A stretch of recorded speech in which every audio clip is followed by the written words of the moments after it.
So you had a busy week and you missed the news. Well, this is the show that catches you up with the top news stories and interviews featured on ENCA over the past 7 days. I'm Namasonto Boy. Let's bring you up to speed. Joburg City officials have confirmed that methane gas caused the explosion that left extensive damage in the CBD. The latest in the Senza Mayowa murder trial. And more than 20 illegal miners arrested in Riverlea following renewed violence among warring factions. 178 million rand or more. That's how much it's going to cost to redesign and rebuild Joburg's underground infrastructure. City officials have confirmed that methane was the cause of the explosion that damaged Lilian Ngoyi Street. ENCA's senior reporter Slindelo Maskane has more. It's been a few weeks since a gas explosion left a trail of destruction in the Johannesburg CBD. Lilian Ngoyi Street, popularly known as Bree Street, has been damaged. A forensic investigation has revealed 3 possible sources for the methane: a slow leak of natural gas, sewer systems, and underlying archaean geological layers. Methane is lighter than air, so usually methane will then basically rise. It will then go up. It traveled up all along the service tunnel from an unknown source to the crest of the tunnel near the Van Brandes Street. Now the team will also indicate you the speed at which it moved, anything between 350 to 1,700 meters per second. According to experts, this kind of an explosion is not unique. These incidents happen all over the world. I'll just show a picture of where it happened in 1969 in New York, where 6 blocks were also blown up by a similar thing. It happened earlier this year in Venezuela. It happened in China. A 5-kilometer pipeline was actually exploding with methane gas. So methane gas, although is very useful, also at low quantities is also very dangerous. A decision has been made to redesign the tunnel system in line with international standards and that the work needs to commence urgently to prevent another explosion. Slindelo Maskane, Johannesburg. A friend of Senza Mayowa has described how he had a sense his friend was dying on that fateful night in 2014. Sekgozi Sitwala has detailed the moment the soccer player was shot at his girlfriend Kelly Khumalo's home. Twala is the second person who was in the house to take the stand. ENCA's Mamnqoba Mkhunu reports. The chaotic scenes outside the Khumalo house hours after Mayowa was shot. And years later, another witness was in the house revealing what he saw. That's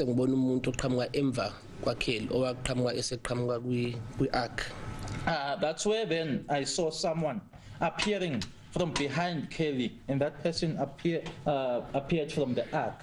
Yes. And then as I'm saying that the person demanded phones and money. Twala described the scuffle that broke out moments later. As I've already said that the scuffle was between Senzo and the one with the firearm.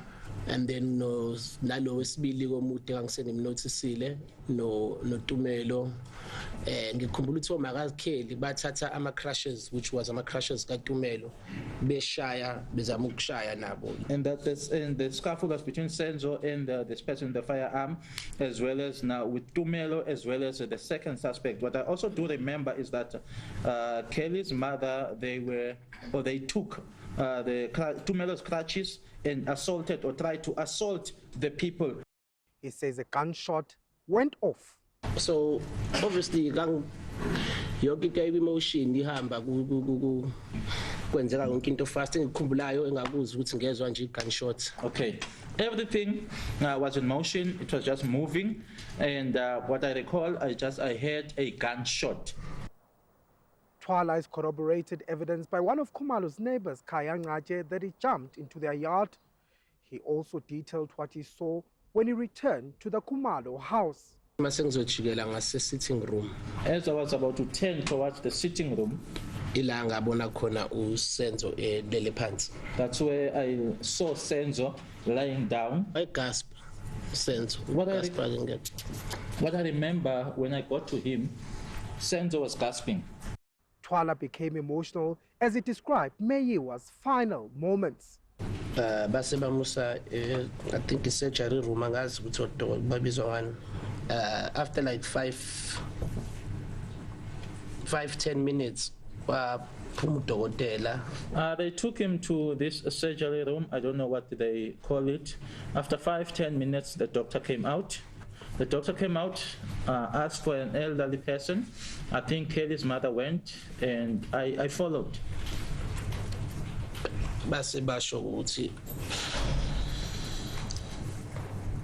They then said that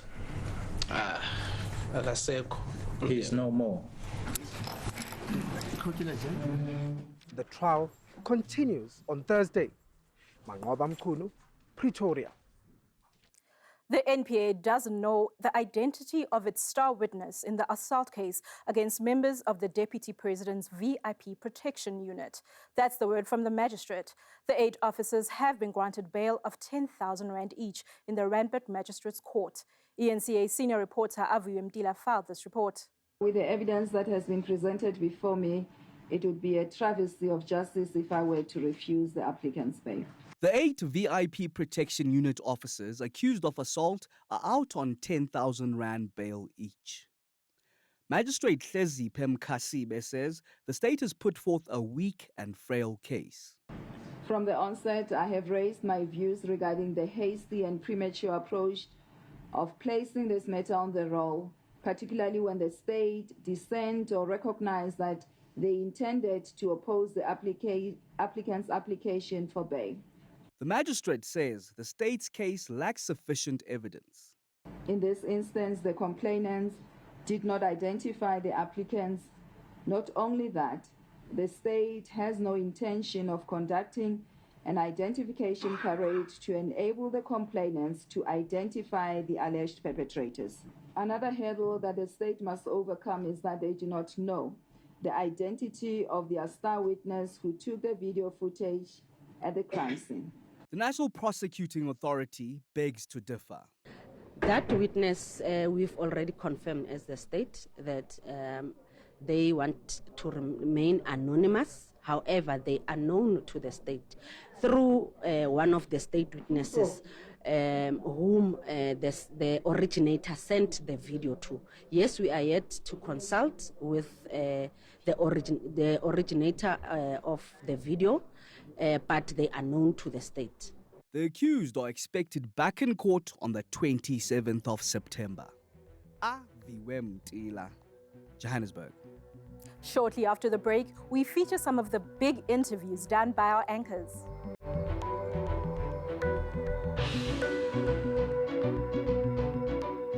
Welcome back to Week in One. I'm Nomasonto Bowe. Senza Mayowa's family is relieved the murder trial is finally progressing. That's according to lobby group AfriForum. The organization has been supporting the Mayowa family, and it holds the view the 2014 murder was an assassination. ENCA's Masego Ratlaga spoke to AfriForum spokesperson Barry Bateman.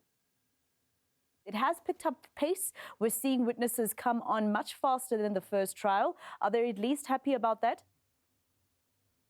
Good afternoon, Masego. There's much relief from the family at the much quicker pace that this second trial has been going. Been seeing a lot of witnesses, but not just the types of the speed that the trial's going at, Masego, but the types of witnesses that we've been hearing from. We've always held that this was the real evidence that the public needed to be, to hear about. This is the evidence that we believe that strongly ties the accused persons to the crime that was committed. And we look forward to hearing more of this expert evidence coming forward. So to briefly sum it up, the family is satisfied that the matter is finally moving. There is some relief, but of course still concern because there's still a long way ahead of us. And Barry, of course, the judge, when he took over this and presided over this case, he said all the lawyers need to make sure that it sits throughout this particular term. I'm sure the family is very pleased to hear that and very pleased to see that the state is making sure that at every turn they have a witness and will not find themselves asking for a postponement because they didn't make a witness ready. Well, you know, Maseko, if you look at what happened during that first trial, there were so many unnecessary delays. You know, the weeks upon weeks were spent on side issues. We were calling at the time, you know, we need to get down to actually calling a witness and dealing with the evidence, but instead we were dealing with other matters. And I understand the person linked to those has been arrested in another unrelated matter. But where I'm going is to say that there were unnecessary hiccups in the case. We finally reached that point. We've got a presiding officer that, from all indications, doesn't take any kind to delays of any sort. He'll sit through lunch, he'll sit through tea breaks if he deems it necessary to get as much time in as possible. This is what we should be seeing from our courts in general. Sadly, it's something we don't see very often, but we're glad that we've got a judge that wants to get this matter heard, wants to hear the evidence, and ultimately deliver a judgment and to bring closure for Senza Mayowa's family. Gunshots have been fired in Riverlea, and specialized police units have moved into the area in the south of Johannesburg. More than 20 alleged illegal miners have been arrested. The community took to the streets earlier this week and say they've been terrorized by Zamazamas who continue to randomly shoot at them. Senior reporter Aviwe Mdila was in Riverlea and spoke to the police. This is a bit concerning. We heard those gunshots. It's assuming that the Zamazamas are fighting back now after closing down those shops. Yes, around this time, this is the time that they have to go back to their area. So they have to come out wherever we are. Because remember, in the morning, we took them, they were surprised around 6 o'clock when the forces, the multidisciplinary forces as well as the specialized forces, went into the area where they operate. So we've been there since this morning around 6 o'clock, and we had TLBs that were closing areas. So obviously they went through their holes, and now they have to come back out and go to their homes or wherever they want to go during the night, because they can see that the police are not going anywhere. But with the shots, the gunshots that we have been hearing just now, we have Major General Zulu together with Specialized Task Force, Special Task Force, NIU members and TRT. They are going to confront the Zamazamas as we speak. It's just the brazenness of it all. I mean, broad daylight. It's just after 5 o'clock now, and it's happening amid community members. Does the police have the manpower to tackle this and deal with it once and for all? At this stage, we are dealing with it. We do have the manpower. Like I said, we have special task force, we have NIU. We also have TRT members that have gone there. We also have tactical vision security company that is assisting us with drone. So they're going to deploy the drone there to assess the situation so that it can support the forces that are on the ground as they go in to confront those Zamazamas. We talk about Zanempilo, where the special task force just came from. They dismantled the equipment there. They've closed down the shafts there, but they're coming out from other shafts now. Is it not a futile exercise? I'm just concerned. I mean, we have a police station not even 500 meters away. My colleague's going to show you one of these special task forces, the vehicles coming through now. Of course, it's about 3 of them going after them. Brigadier, I'm really concerned. This really needs to be, nipped in the bud. We have been raising this as the police in Gauteng. We have been coming to Zamampilo. We know the community challenges here. Every time there's been a shooting, every time they are engaged with the Zamazamas, we come here with the Provincial Commissioner, Lieutenant General Mawela. We know these concerns. Hence today, when they're doing this and the specialized operations that are here to assist the police in Gauteng, they know the layout. They have been briefed by the police that are here, that are walking these streets, that are walking these areas where they're mining illegally. I hear you, Brigadier, but I'm very concerned, given this is what the daily reality of the community they say they are faced with. We heard about 20 or so gunshots, Brigadier, going off now. We know how heavily armed they are. And the concerning thing, it's right next to a police station, not even 500 meters away from a police station where they live. About 80% of the people that live there are undocumented foreign nationals. As you have already said, these criminals or the Zamazamas that we are confronting, they are brazen. They are not afraid to take human life. So today, and as we did in West Rand, we are confronting them head on. A head-on confrontation, we are told there by Brigadier Moridili, of course, from the South African Police Service. After hearing those gunshots ring now, you saw those community members that are running in a flurry. Very concerning, as we are told by these very community members that closed off Riverlea, that it's a daily occurrence. Just on Sunday, we saw a number of bodies that were laying just in some dumping site here in Riverlea. That sparked the very protest that they say that they've been terrorized by these Zamazama for years on end. It's just concerning and disturbing.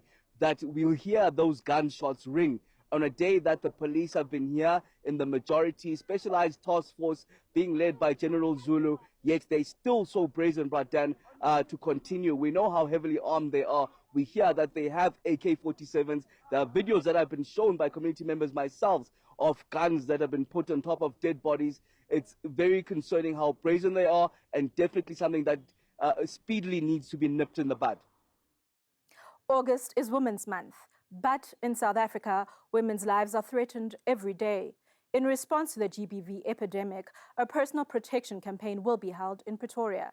ENCA anchor Gareth Edwards spoke to Women Empowered founder Mark Grobler for more on this. Personal protection, especially when it comes to training, I'm imagining newbies at this point, Mark, because anyone who's already involved with you and involved in personal protection, this might be old hat for. But someone watching now might have no idea why they might need this or might want this. So talk me through why this is becoming such a big issue. Well, I suppose, Gareth, there's two sides to look at here. What I call typical self-defense, where you need to rock up to regular classes and train on a sort of daily basis, is not something that that every woman wants to do. So our approach is a little bit simpler. Our philosophy is very unique, and it's all about giving you the ability to make a choice when you find yourself in a threatening situation. Every woman I've ever spoken to at the beginning of the program, when I say, do you know what to do in a life-threatening situation, basically says no. And what we aim to do at the end of a 2-hour program is give them a skill that they'll never forget, a skill that they know will work because of the process we go through, and they can walk away from the Aduzi Empowered Personal Protection Program knowing that they have an option that they didn't have before. And that's a really empowering, excuse the pun, but it's a very empowering process to go through. And it, I mean, overwhelmingly just this last month, 10,000 women have now been through our program. Wow. And the overwhelming message that comes through is that, Mark, I'm not scared anymore. And it's actually, when you realize the amount of women we speak to in these programs, women are scared. They are scared they're just scared. And I think that's a terrible endorsement for the society that we're living in. Coming up, gale force winds cause havoc in the Eastern Cape, and we place special focus on the increased levels of urban decay in the country's major metros.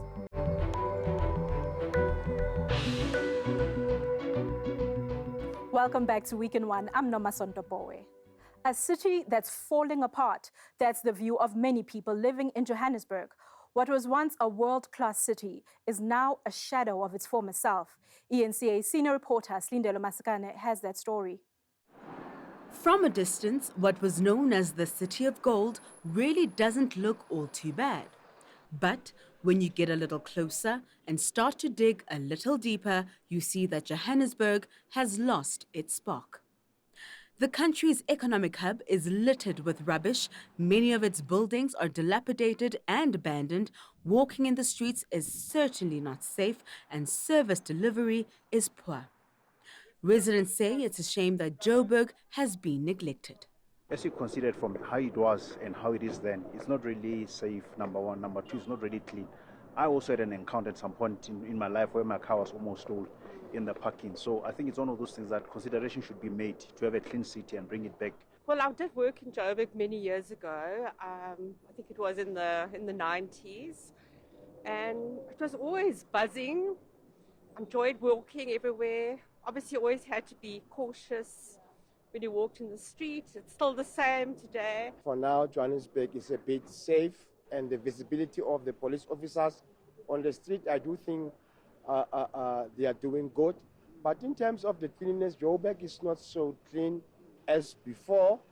People are littering all over the place. I think as a female attorney who comes here all the time, it does feel sometimes very unsafe. So who's to blame? The blame has been surely and squarely been put onto the politicians, but we then tend to turn and shy away from holding officials also to account. And this is something that I do believe that if we are to get it right, I mean, I'm sure you've seen where you drive around, where sometimes you see officials lying or sleeping in the parks under the trees. City officials say work is being done to restore Joburg to its former glory. We think we're doing well. You can go to Alexander now. We've implemented a serious program in terms of cleaning and keeping Alexander clean. Yes, there are weaknesses in as far as lawlessness is concerned, and we are trying our level best. But we hope that given enough time in this financial year, we will change the face of Johannesburg. It remains to be seen whether city officials can turn things around. What's certain is that it will take time and a lot of money. Slindelo Masigane, Johannesburg. As strong winds continue to cause havoc in the Eastern Cape, infrastructure challenges are preventing authorities from providing adequate assistance.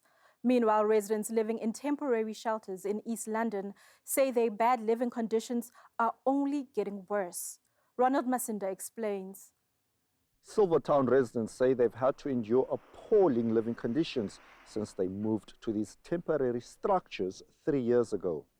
People had to move and go and sleep in other places because the bungalows are moving due to the wind that occurred here. So they had to seek refuge in other places just to crash for the night.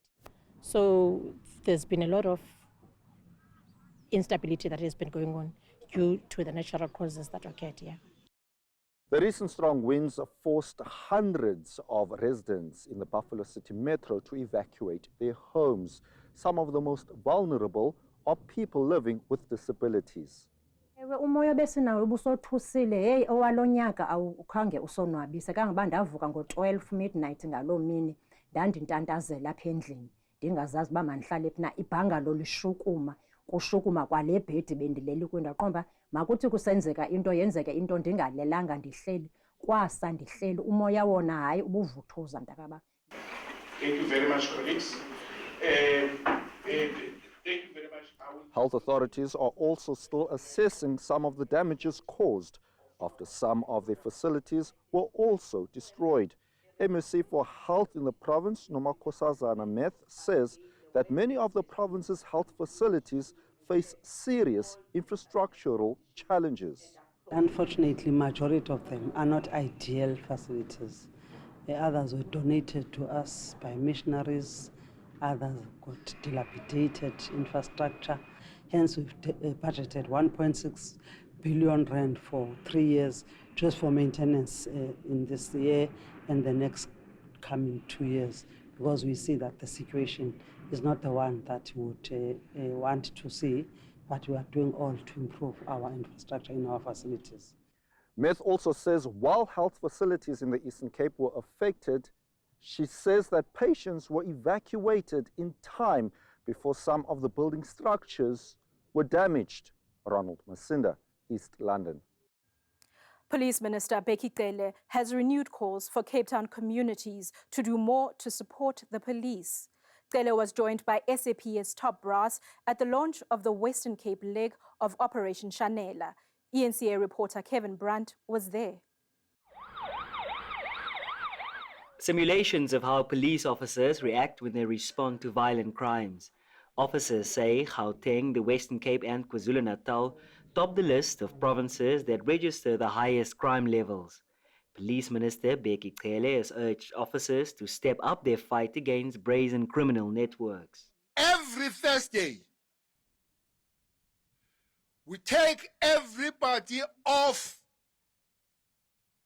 the house, off the police station, and make sure that you saturate your streets, you saturate the places of joy, you saturate every space where criminals can be.